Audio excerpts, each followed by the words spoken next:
From investing in burning buildings to making fortunes off slave labor and silk, Roman merchants mastered the art of turning chaos into cold, hard coin. But some of their biggest money-making tricks were just plain weird. Let's get into it. Merchants weren't senators, but they were rolling in wealth like they had a subscription to ancient Amazon Prime. In Roman society, merchants were that awkward middle ground class, not quite elite politicians, but definitely too rich to hang out with the commoners. They weren't flexing in the Senate, but they were flexing their gold chains at the marketplace. Some of these merchants were wealthier than senators, yet Roman society still treated them like the weird cousin at family reunions. They had the money, sure, but not the street cred. Their city mansions and countryside villas were built to showcase their wealth. Some even installed dining rooms that rotated with the sun, architectural flexing at its finest. Their wealth-building methods and their lifestyles made sure everyone knew it. Roman merchants were relentless. These guys treated wealth building like a full-time sport. Every move they made was designed to squeeze every possible coin out of the empire's resources, trade routes, and even disasters. The Roman Empire was massive, and merchants used that size to their advantage by turning trade routes into gold mines. Every major road and sea lane was like a conveyor belt of wealth, pumping in grain from Egypt, olive oil from Spain, spices from India, and luxury goods from China, all feeding Rome's endless hunger for more. But land trade was just the warm-up. The real jackpot was overseas trade, and this is where Roman merchants went full-on casino mode. They practically turned the Mediterranean into their personal piggy bank by shipping goods across key trade hubs like Ostia, Alexandria, and Carthage. Merchant ships like the Corbita carried massive shipments of goods. Some ships were so loaded that they sat so low in the water, you would think they were trying to impersonate submarines. Merchants relied heavily on these trade routes to move high-value goods across the empire, but success came with a risk. Transporting wealth over long distances wasn't exactly safe, especially when shipments worth a fortune were rolling through bandit territory. To protect their investments, merchants traveled in convoys, teaming up with other traders for safety. Bandits treated these roads like a medieval buffet line, lurking in forests, waiting to pounce on isolated merchants. Moving in groups wasn't just a smart choice, it was survival. Merchants would bankroll trade expeditions to far-off regions like India and China, betting their entire fortunes on ships loaded with silk, pearls, and spices. These weren't casual trips. These voyages were high risk, high reward. Storms could destroy your ship, pirates could hijack it, or if you were really unlucky, your crew might just decide to run off with your cargo and vanish into the nearest port. Sending a ship to India was a high-risk pirate gamble, but when it paid off, it paid big. Goods like silk and spices were practically worth their weight in gold back in Rome.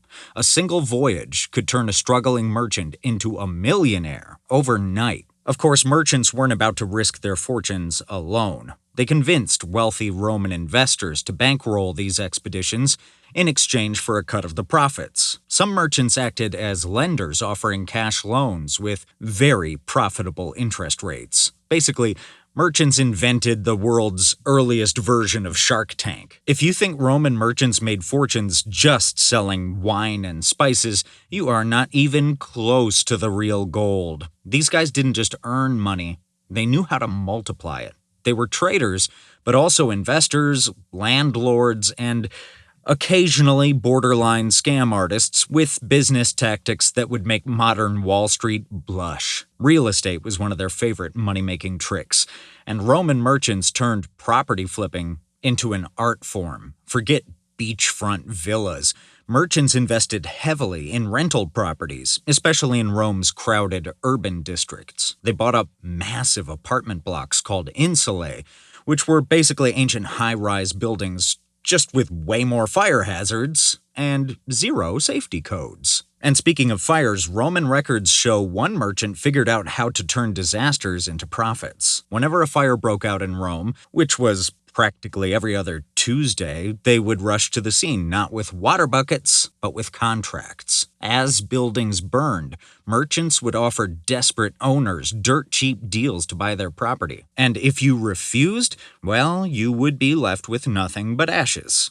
Once they secured the sale, merchants would send their own crews to extinguish the flames, rebuild the property, and rent it out for a hefty profit. Turning chaos into cash was basically a business model. Plenty of merchants used real estate to get rich. Wealthy traders snatched up countryside estates known as latifundia, where they mass-produced grain, wine, and olive oil for export. And thanks to Rome's enormous demand for food and booze, these estates were like cash machines that never stopped paying out. Merchants actually owned and scaled these estates. Some controlled entire networks of farms across the empire, turning agriculture into one of the most reliable wealth generators in Rome. But none of this worked without a solid workforce, and that is where enslaved labor came in.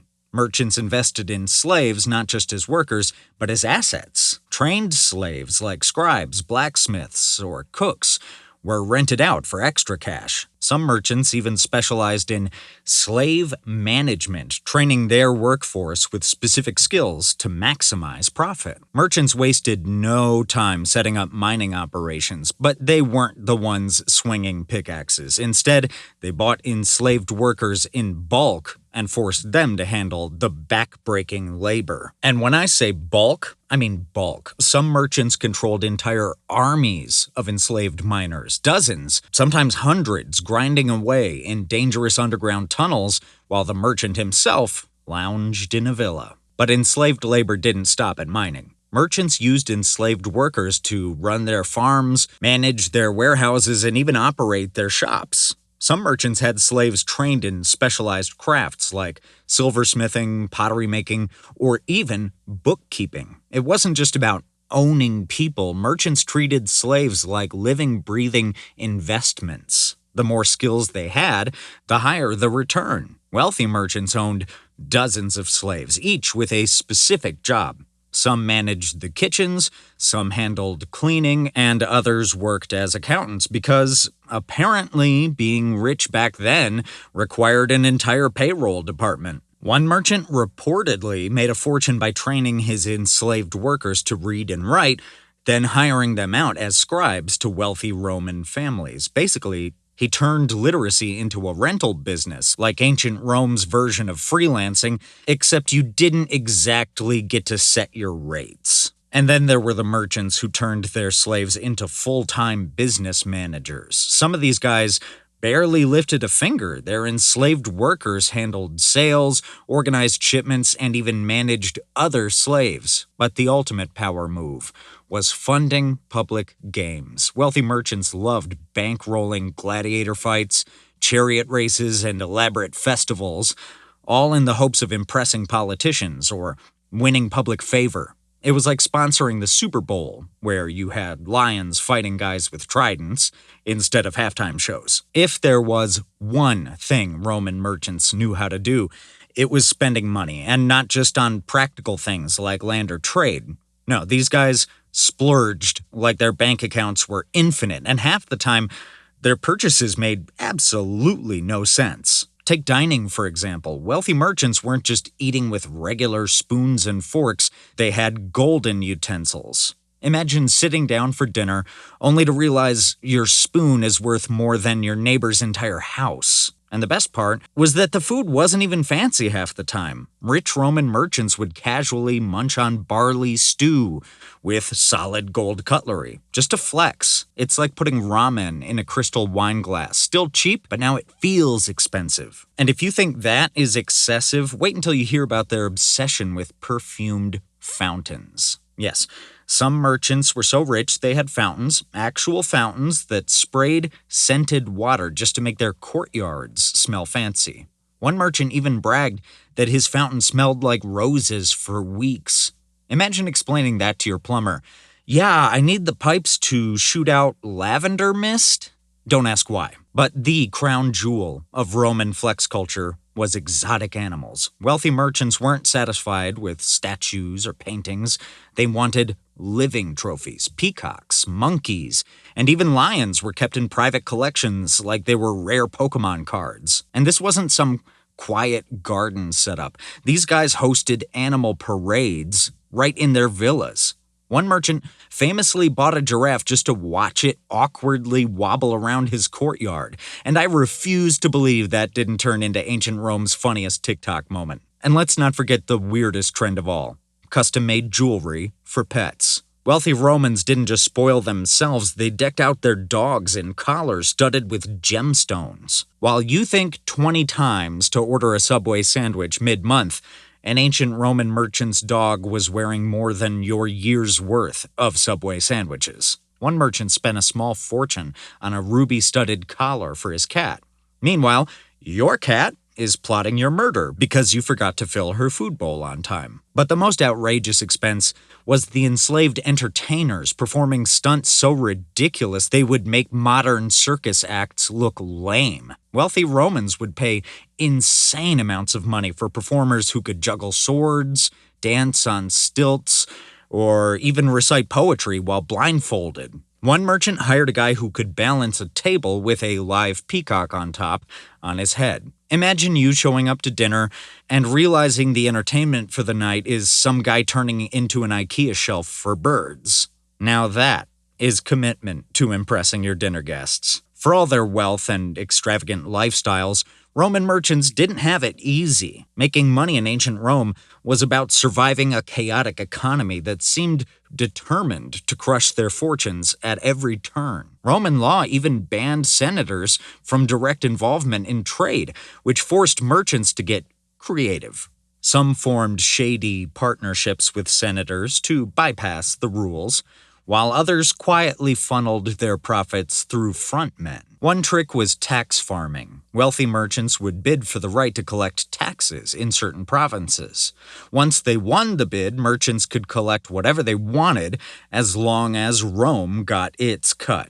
So they would squeeze towns dry, demanding absurd fees and pocketing the difference. And if that wasn't sneaky enough, merchants had another trick up their sleeves: debt manipulation. Wealthy merchants weaponized debt. They would offer loans at high interest rates, then strategically buy up their borrowers' debt claims. If a debtor fell behind, the merchant could swoop in, seize their property, and flip it for a fortune. Some merchants were so skilled at this, they practically turned bankruptcy into a side hustle. For a while, these tactics worked like a charm, but no empire or merchant fortune lasts forever. As Rome expanded, the merchants' biggest advantage became their biggest problem: overreach. The empire grew so large that trade routes became impossible to protect. Pirates became bolder, and merchants started losing entire fleets. One merchant watched his cargo sink off the coast of North Africa, and it was his third shipwreck that year. At that point, you'd have better odds flipping a coin than trying to ship silk across the Mediterranean. Then came the political shifts. As emperors grabbed more power, they tightened control over trade. Merchants lost their influence, and corrupt officials started bleeding them dry with endless taxes and bribes. Even Crassus's fire-buying tricks wouldn't have saved him from Rome's spiraling economy at that point. And when things couldn't possibly get worse, the plagues and barbarian invasions showed up. Epidemics wiped out entire trading communities, while invaders torched cities and crushed supply lines. Merchants who once controlled fortunes ended up with empty warehouses and unpaid debts. You've got to admit, Roman merchants made insane amounts of money by hacking the system. They played the game with ruthless precision, bending rules and dodging disasters. And honestly, if Crassus were alive today, he would probably be selling NFT fire insurance or flipping foreclosed mansions in LA. But what do you think? Which Roman merchant hustle impressed you the most? Drop your thoughts in the comments, and if you enjoyed this video, make sure to like and hit subscribe. Trust me, there is plenty more madness where this came from. Thanks for watching.